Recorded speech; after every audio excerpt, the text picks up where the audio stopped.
आज हम बात करेंगे एक ऐसे टॉपिक के बारे में जो कि बहुत ही इंटरेस्टिंग और बहुत ही एक्साइटिंग नहीं है, इनकम टैक्स। इनकम टैक्स आपकी इनकम का वो हिस्सा है थोड़ा सा जो कि सरकार ले लेती है।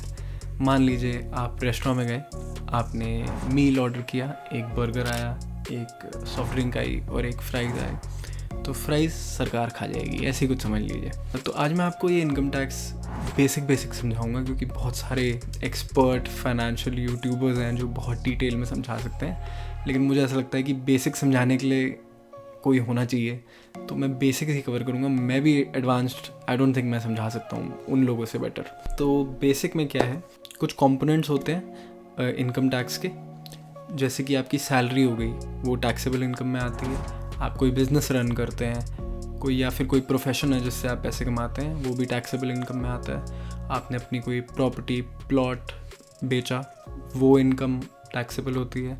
आपने अपने म्यूचुअल फंड्स बेचे, आपने शेयर्स बेचे, स्टॉक्स बेचे, स्मॉल केसेस बेचे, वो इनकम भी टैक्सेबल होती है। और एक होता है इनकम फ्रॉम अदर सोर्सेज, वो भी टैक्सेबल होता है। और आपके मम्मी पापा आपको पॉकेट मनी दे रहे हैं, अगर वो 50,000 रुपये से ज़्यादा है सालाना, तो वो भी टैक्स, उस पर भी टैक्स लगेगा। तो यही सब है। हर चीज़ ऐसे लगता है, ऐसे सोचते हैं तो लगता है हर चीज़ पे ही टैक्स लग रहा है भाई, लेकिन हर चीज़ पे टैक्स नहीं लगता।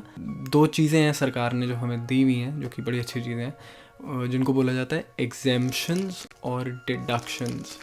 एग्जेम्पशंस वो कमाई है जिस पे टैक्स नहीं लगता, जैसे कि आपने किसी लाइफ इंश्योरेंस पॉलिसी में इन्वेस्ट किया था जो कि मैच्योर हो गई है, और उसका जो पूरा अमाउंट आपको मिला है उस पर टैक्स नहीं लगता। बस भारत सरकार आपको कोई पेंशन देती है, उस पर टैक्स नहीं लगेगा।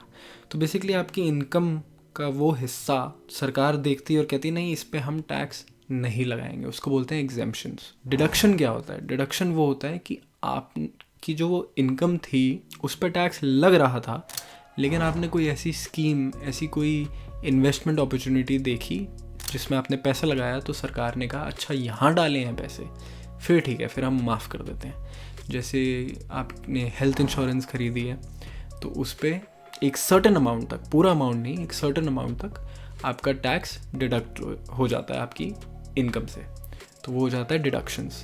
तो ऐसे ही सिर्फ मेडिकल इंश्योरेंस नहीं, बहुत सारे ऑप्शंस होते हैं डिडक्शंस के, जो आप देख सकते हैं और चूज़ कर सकते हैं कि आपने कहाँ कहाँ इन्वेस्ट करना है। जितना ज़्यादा इन्वेस्ट करेंगे उतना अच्छा नहीं होता, क्योंकि वो एक सर्टेन लिमिट तक ही डिडक्शंस मिलेंगे। आपको अपनी ज़रूरतों के हिसाब से इन्वेस्ट करना होता है। और अब बात करते हैं इनकम टैक्स स्लैब्स की। इनकम टैक्स स्लैब क्या होते हैं? सीधी सी बात है कि जैसे जैसे आपकी इनकम बढ़ेगी वैसे वैसे आपका टैक्स लायबिलिटी का परसेंटेज भी बढ़ेगा। एग्जाम्पल के तौर पे बता देता हूँ, ये एग्जैक्ट स्लैब्स नहीं है, समझाने के लिए बता रहा हूँ कि मान लीजिए आपकी इनकम 4 लाख रुपए है, तो आप 10% टैक्स देंगे। अगर 8 लाख रुपए है तो आप 20% टैक्स देंगे, और 12 लाख रुपए है तो 30% टैक्स देंगे। लेकिन ऐसा नहीं होता कि वो 12 लाख या अगर 13 लाख हो गई तो पूरे 13 लाख के 13 लाख पे ही 30% टैक्स लग जाएगा। नहीं, पहले 4 लाख तक 10% ही लगेगा, दूसरे 8 लाख तक, 4 से 8 के बीच में जो अमाउंट है वो 4 लाख का, उस पर 20% लगेगा, और 8 से 12 का जो अमाउंट है उस पे ऊपर 30% लगेगा। ऐसे होता है।